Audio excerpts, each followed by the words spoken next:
नमस्कार दोस्तों, बहुत बहुत स्वागत है आज के इस मेरे वीडियो में। आज के इस संडे के स्पेशल वीडियो में आपने जो मुझे सवाल पूछे थे मेरे पिछले वीडियोस के नीचे कमेंट बॉक्स में, तो आज हम उन्हीं सवालों के ऊपर जो है वो थोड़ा डिस्कस करने वाले हैं।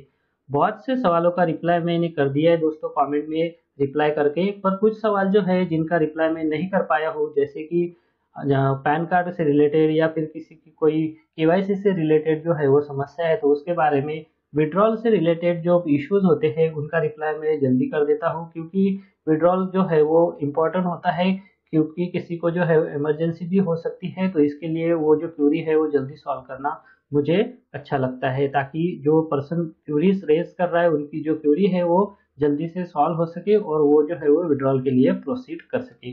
तो चलिए दोस्तों, ये जो ऐसे ही कुछ सवाल है आपके जिनके जो है वो जवाब मैंने कमेंट में रिप्लाई नहीं किए हैं, तो आज हम इस वीडियो में उसी के बारे में जो है वो बात करने वाले हैं।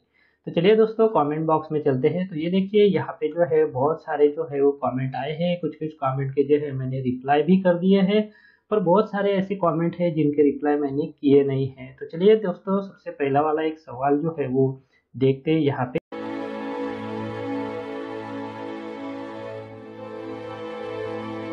तो ये जो पहला सवाल है वो है तरन सिंह साहू का। तो ये मुझे पूछ रहे हैं कि मेरा पीएफ भर दिया, लेकिन अकाउंट नंबर केवाईसी में गलत था, पैसा जीरो दिखा रहा है। केवाईसी सही किया तो फिर से क्लेम अगर करने के लिए जाता है तो क्लेम फेल दिखा रहा है। तो इसके लिए आपने जो पहला क्लेम आपका फाइल किया था, तो वो जो है वो सेटल हो गया होगा। इसकी वजह से जो है वो अभी आपके अकाउंट में जो है पैसा जीरो दिखा रहा होगा। तो इसके लिए जो है मैंने पहले से ही एक वीडियो जो है वो बना के रखा है। तो चलिए, आपको जो है वो ये वीडियो देखना है, जिसका हेडिंग है online PF claim settled but amount not received in bank account. तो इस वीडियो में जो है मैंने पूरा डिटेल जो है वो बता के रखा है ऐसी केस के बारे में। जैसे कि अगर मान लीजिए आपके यूएन में आपका बैंक अकाउंट नंबर जो है वो गलत है, जैसा कि आपने भी बताया कि बैंक अकाउंट नंबर गलत है, पीएफ सेटल हो गया है, पर अभी दोबारा क्लेम के लिए जाता हूँ तो जीरो अमाउंट दिखा रहा है। तो ऐसे में जो है वो सेकंड क्लेम तो नहीं हो पाएगा।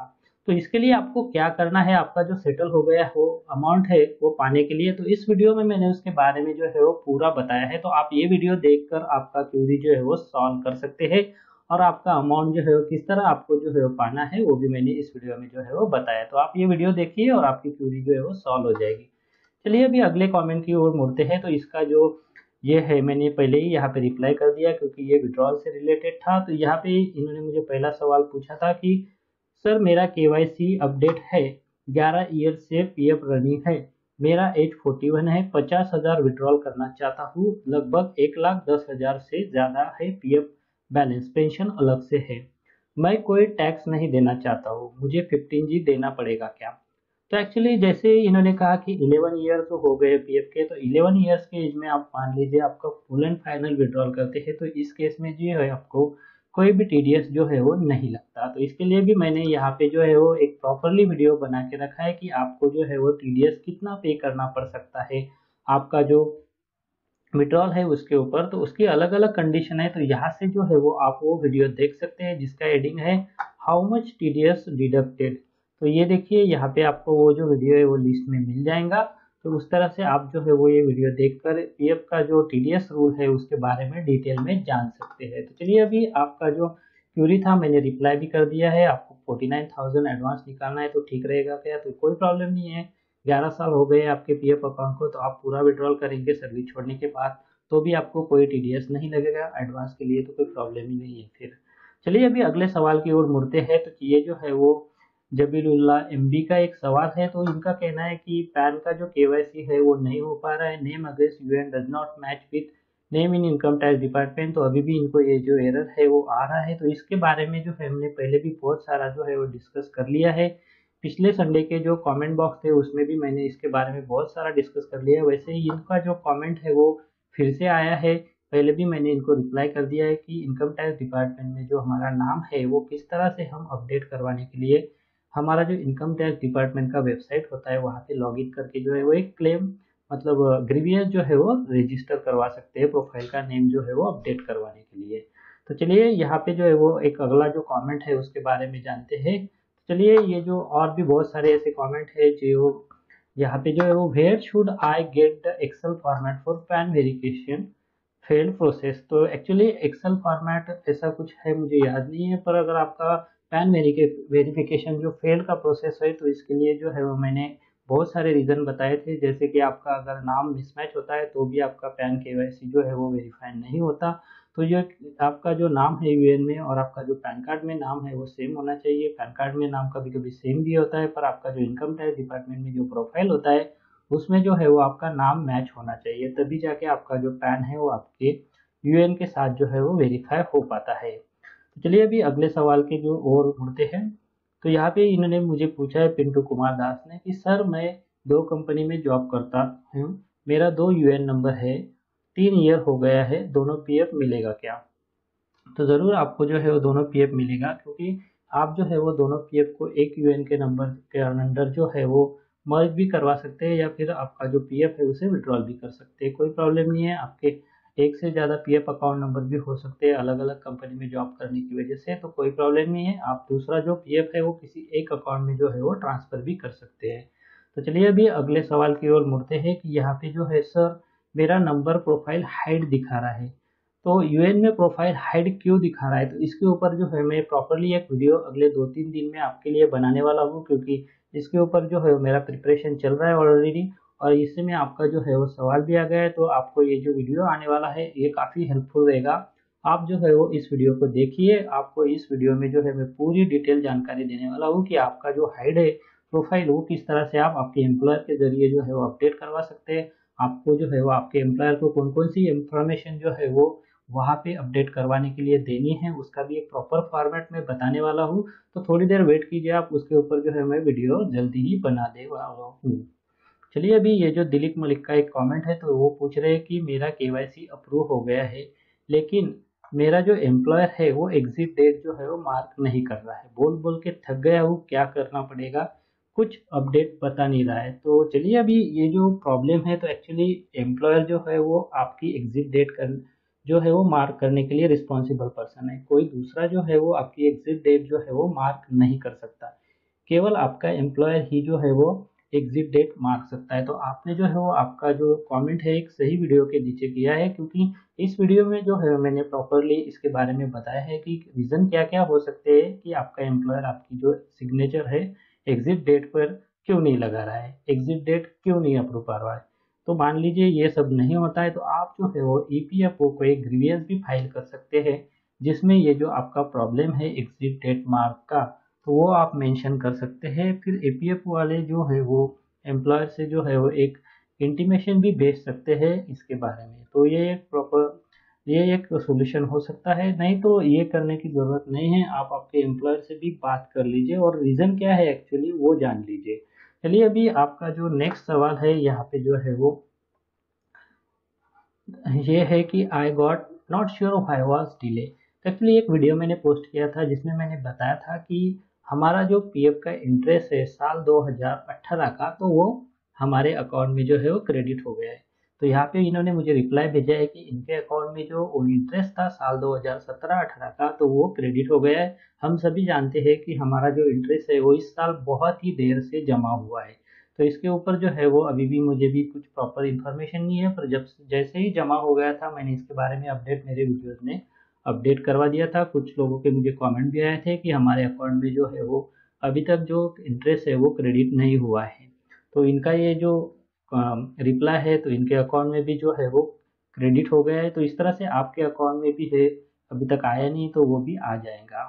तो चलिए अभी ये जो है वो जॉनी का एक कमेंट है, सर मेरा आधार नंबर यूएन से लिंक नहीं हो रहा है, मैं अपने आधार को केवाईसी करने के लिए डाल रहा हूँ तो उसमें Aadhaar server down please try after some time ऐसा करके दिखा रहा है। तो एक्चुअली एक तो सचमुच में आधार का जो सर्वर है उस पर कुछ काम चल रहा होगा या फिर लोडेड होगा, इसकी वजह से ये जो प्रॉब्लम है वो आ रहा होगा।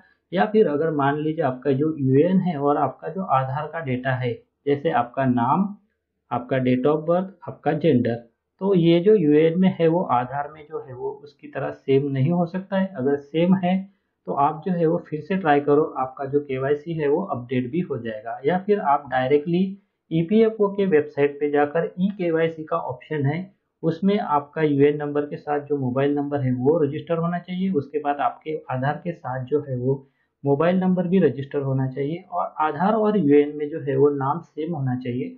तो आप जो है वो डायरेक्टली केवाईसी वहाँ पे कर सकते हैं। यूएएन में लॉगिन करने की ज़रूरत नहीं है, तो वो भी एक यूएएन में केवाईसी करने का एक अच्छा मेथड है जिसमें हमें यूएएन में लॉगिन नहीं कर सकते। तो ये देखिए एक शेखर गांगुली जी का एक सवाल है, सर मेरा पैन नंबर केवाईसी में सेव दिखा रहा है लेकिन क्लेम करने को टाइम शो कर रहा है नहीं।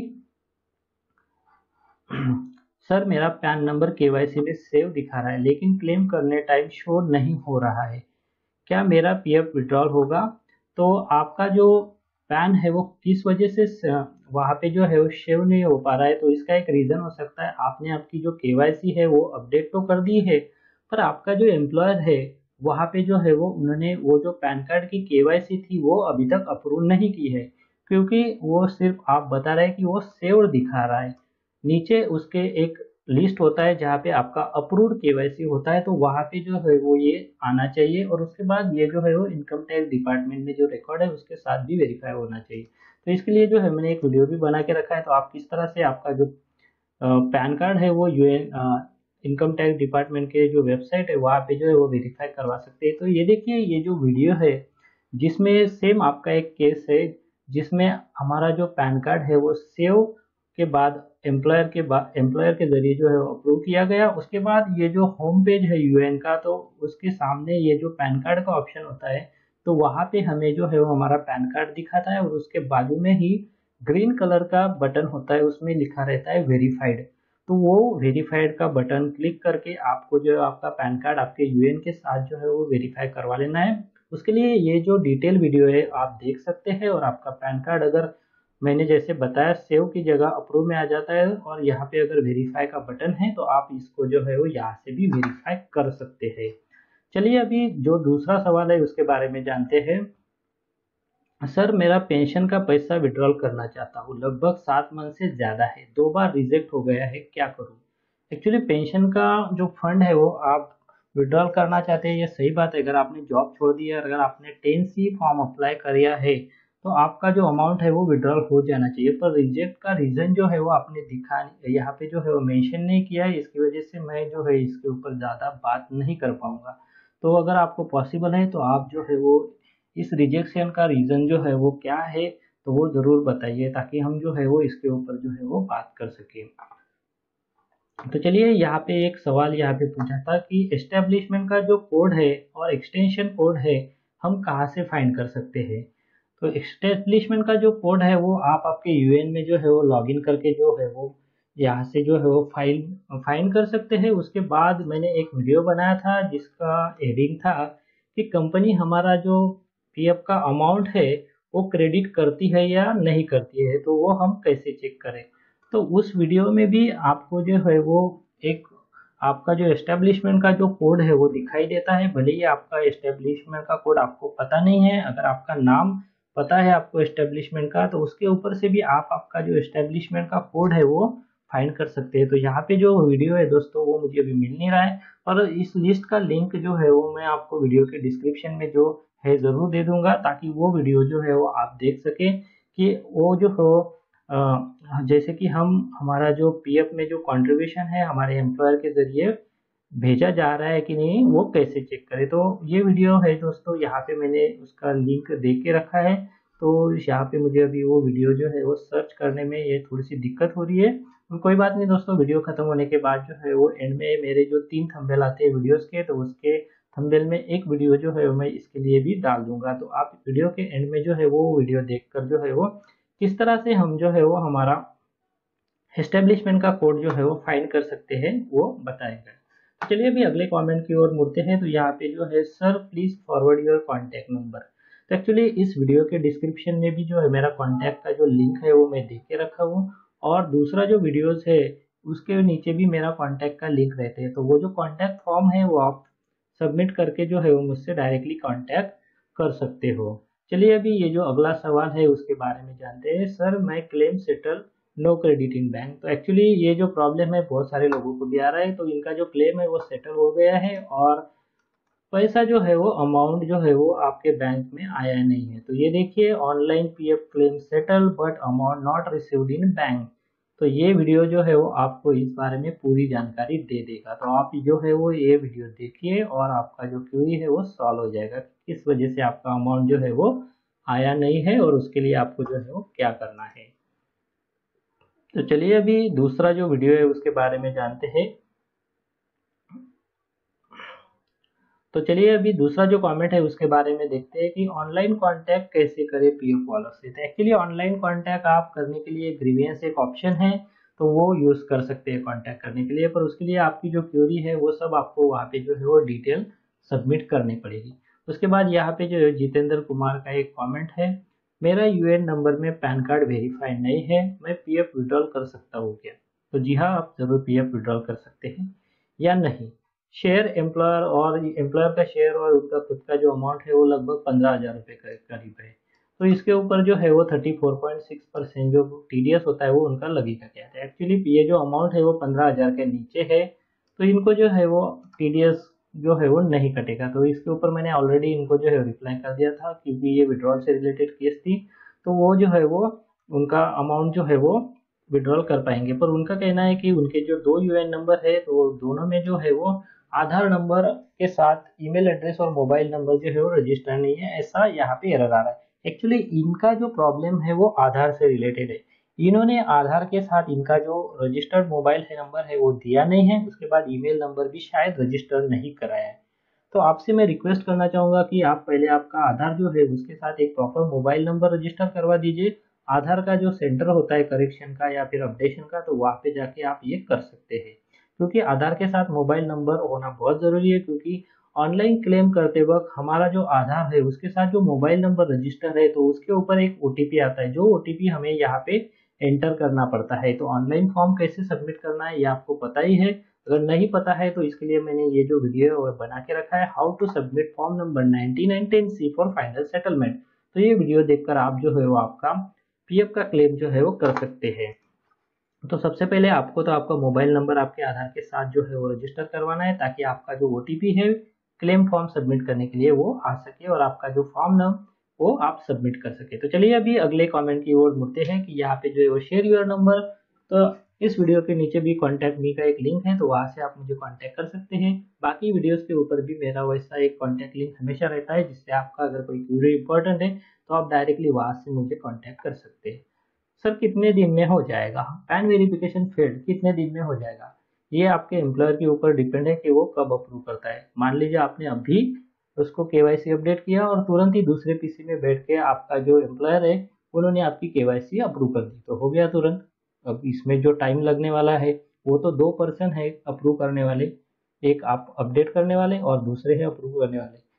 अगर आप अप्रूव करने वाला पर्सन तुरंत रिस्पॉन्स करता है तो अपडेट बहुत जल्दी हो जाएगा, नहीं तो फिर आपको जो है वो वेट करना पड़ेगा कि कितना टाइम लेता है। अभी ये तो सिस्टम नहीं है, यहाँ पे इंसान जो है वो काम कर रहा है, वो उसके टाइम के हिसाब से काम करता है।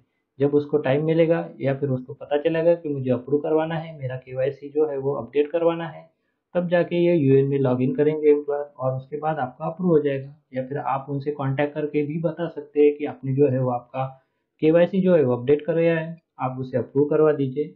तो ये सारे यहाँ पे जो है वो प्रॉब्लम है कि कौन कब अप्रूव करेगा कब नहीं। तो चलिए यहाँ पे जो है वो अगला कमेंट देखते हैं कि आप जो बोल रहे हैं वो ठीक है, पर आपने एक गलती कर दिया है, इसमें क्या सर्च करना है और आपने नहीं बोला है। तो एक्चुअली यहाँ पे इन्होंने किस बारे में मुझे कमेंट किया है मुझे समझ में नहीं आ रहा है, तो आपसे माफ़ी चाहता हूँ मैं। अगर कोई मेरे से इन्फॉर्मेशन छूट गई है तो मैं आपको डेफिनेटली अगले वीडियोस में जो है वो अपडेट करवा दूंगा। तो यहाँ पे जो है वो एक ट्रांसफ़र का केस था इनका, तो ट्रांसफ़र होने में कितना टाइम लगेगा। तो स्टेटस शोज ट्रांसफ़र बट अभी भी ईपीएफओ में सेम एरर दिखा रहा है कि यहाँ पे जो है वो पैसा आया नहीं है। तो अगर आपका जो ट्रांसफ़र का केस है वो अप्रूव हो गया है तो उसके बाद जो है वो अमाउंट भी थोड़े दिनों में आ जाता है। आपका जो पासबुक होता है उसमें आप लॉगिन करके जो है वो देख सकते हैं। पासबुक में लॉगिन करने के लिए वेबसाइट कौन सा है उसका लिंक वीडियो के डिस्क्रिप्शन में आपको मिल जाएगा, वहाँ से आप वो जो वीडियो है वो देखकर या फिर वो जो लिंक है वहाँ पे क्लिक कर कर आप जो है वो आपका पीएफ का पासबुक जो है वो चेक कर सकते हैं कि आपका अमाउंट जो है वो आया कि नहीं आया। यहाँ पे सर अगर पैन कार्ड में और आधार कार्ड में फादर नेम मिसमैच है केवाईसी नहीं होगी क्या? एक्चुअली आपका जो पूरा नाम है वो आपके यूएएन के साथ जो है वो मैच होना चाहिए, आधार कार्ड का और पैन कार्ड का। फिर आपकी डेट ऑफ बर्थ मैच होनी चाहिए और आपका जेंडर मैच होनी चाहिए। तो ये तीनों चीज़ें अगर आपकी मैच हो जाती है तो आपका केवाईसी जो है वो अपडेट हो जाता है। पैन कार्ड में भगवान इन्होंने इनका नाम का फॉर्मेट भी लिखा है, जैसे कि इनका पैन कार्ड में जो नाम है वो पूरा एक्सपांडेड नाम है और यूएन में जो नाम है वो शॉर्ट फॉर्म में इनके नाम है पहले। तो इस केस में जो इनका जो केवाईसी है वो तो अपडेट नहीं हो पाएगा, क्योंकि दोनों जगह पे नाम जो है वो सही नहीं है। एक्चुअली सही नहीं है कहने से मैं कहना चाहूँगा कि मिसमैच है। एक तो यह बराबर है और दूसरा जो है वो गलत है। तो कौन सा बराबर है कौन सा गलत है ये मुझे मतलब मैं तो नहीं बता सकता, ये आपको ही पता है। तो इनको जो मैंने रिप्लाई भी कर दिया था। और ऐसे ही बहुत सारे जो सवाल है उनके जो कमेंट है पैन कार्ड से रिलेटेड या फिर ऐसे ही केवाईसी से रिलेटेड, तो उनके ऊपर जो है मैंने पहले भी मेरे वीडियो में जो है वो बताया है। तो चलिए अभी ये जो अगला कमेंट है इसके बारे में जो है हम जानते हैं। सर मैंने मेरा प्रीवियस पीएफ ट्रांसफर किए हुए करंट कंपनी में जब तक बुक में दिखा स्टेटस तो मुझे 2 पासबुक शो करता है। तो मैं जानना चाहता हूँ मेरा पीएफ ट्रांसफर हो चुका है। तो जी हाँ, आपका जो पीएफ है वो ट्रांसफर भी हो चुका है और आपको जो है वो आपके एक यूएन में जो है वो दो दो पासबुक दिखाई देते हैं। तो जो आपका करंट वाला पासबुक है उसमें एक अमाउंट जो है वो आपको ट्रांसफर हुई हुई दिखाई देगी, जिसका डेट आपका जो ट्रांसफर का डेट है उसके बाद वाली होगी। तो वो जो है वो आपको वहाँ पे दिखाई देगी। और जो आपका पुराना पीएफ का अकाउंट था उसमें जो इंटरेस्ट आता है वो भी आपके नए अकाउंट का जो पासबुक है वो उसमें शो करेगा, क्योंकि अभी आपका जो अमाउंट है वो ट्रांसफर हो गया है। तो ये देखिए यहाँ पे एक प्रदीप का एक सवाल है, सर पीएफ विड्रॉल करने के बाद 15G फॉर्म भरा जा सकता है बाद में यदि टीडीएस कटता है तो यहाँ पे जो है 5 साल ईयर्स की अमाउंट है और 50,000 से ज़्यादा भी है इनकी। तो एक्चुअली फॉर्म नंबर 15 जो है वो आप सबमिट कर सकते हैं बैंक में। तो वहाँ पे जो है वो आपकी जो अमाउंट है वो आपको शो करनी है कि कितनी अमाउंट आई थी। अगर टीडीएस कट जाता है तो आप जो है वो आईटीआर फाइल करके भी उसको जो है वो पा सकते हैं, पर इसके लिए कुछ कंडीशन है, जैसे कि आपका जो इनकम है वो टैक्सेबल ना हो। जो 2.5 लाख की लिमिट है तो उसके कम होना चाहिए, तब जाके जो है वो आपका टीडीएस रिफंड के लिए जो है वो डाल सकते हैं। तो ऐसे ही बहुत सारे सवाल थे दोस्तों। कुछ सवाल अगर मेरे से मिस हो गए तो आप मुझे इस वीडियो के नीचे जो है फिर से कमेंट बॉक्स में कर सकते हैं, ताकि मैं अगले आने वाले संडे को जो है वो आपके सवालों के जवाब दे सकूं। या फिर आपकी जो क्यूरी है आप मुझे डायरेक्टली इस वीडियो के नीचे डिस्क्रिप्शन में मैंने कॉन्टैक्ट मी का लिंक दे के रखा है, तो वहाँ पे भी जाके आप डायरेक्टली जो है वो कांटेक्ट कर सकते हैं। तो चलिए दोस्तों, इस वीडियो को देखने के लिए आपका बहुत बहुत धन्यवाद। चैनल को सब्सक्राइब नहीं किया तो चैनल को सब्सक्राइब कर दीजिए, उसके बाद जो बेल का बटन आता है उसे भी आप प्रेस कर दीजिए, ताकि मेरे जो आने वाले वीडियोज है आपसे मिस ना हो सके। इस वीडियो को देखने के लिए आपका बहुत बहुत धन्यवाद। अगर आपको कोई सवाल है या फिर कोई कमेंट है तो आप इस वीडियो के नीचे जो कमेंट बॉक्स है वहाँ पे कर सकते हैं। और साथ में दोस्तों, अगर आप मेरे चैनल पे पहली बार विजिट करें तो मेरे चैनल को सब्सक्राइब कीजिए और जो उसके बाद बेल का आइकॉन आएगा उसे भी आप प्रेस कर दीजिए, ताकि मेरे जो आने वाले वीडियोज़ है वो सबसे पहले आपको देखने को मिल सके।